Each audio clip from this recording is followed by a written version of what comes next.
शाळांमध्ये येत्या शुक्रवारपासून हात धुवा प्रात्यक्षिक कार्यक्रम राबवावा, याबाबत विद्यार्थी आणि नागरिकांमध्ये जनजागृती करावी, अशा सूचना जिल्हाधिकारी जितेंद्र पापळकर यांनी बैठकीत दिल्यात.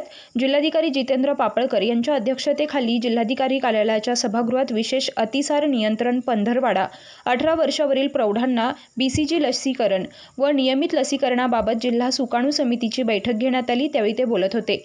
यावेळी उपमुख्य कार्यकारी अधिकारी गणेश वाघ, निवासी वैद्यकीय अधिकारी डॉक्टर S. कुप्पास्वामी, वैद्यकीय अधीक्षक doctor VY Karpe, doctor Mahesh Vispute, doctor Gajanan Harne, doctor GV Kale, महिला व बालविकास अधिकारी VR वाकडे, RS धापसे, जिल्हा कार्यक्रम व्यवस्थापक शंकर तावडे, तालुका आरोग्य अधिकारी doctor Satish Runwal, doctor Ganesh Jogdand, doctor Anuradha Gore, doctor DV Sawant, जिल्हा माहिती अधिकारी प्रभाकर बारहाते, जिल्हा विस्तार आणि माध्यम अधिकारी मारोतराव पोले, वैद्यकीय अधिकारी doctor Balaji Bhakare, doctor Panchal, doctor Sharda Meshram, शिक्षण विभागाचे नितीन नेटके आदी सर्व विभाग प्रमुख, अधिकारी व कर्मचारी उपस्थित होते.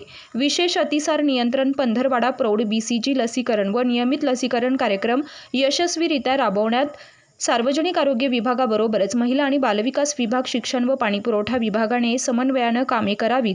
अतिसाराची लक्षणे आढळून आल्यास नजीकच्या आरोग्य केंद्राशी संपर्क साधून वैद्यकीय सल्ल्यानं उपचार करून घ्यावे. तसेच नियमित लसीकरण आणि 18 वर्षावरील पात्र नागरिकांनी BCG लसीकरणासाठी कर्मचाऱ्यांकडे पूर्व नोंदणी करून घ्यावी, असं आवाहन जिल्हाधिकारी जितेंद्र पापळकर यांनी केलं.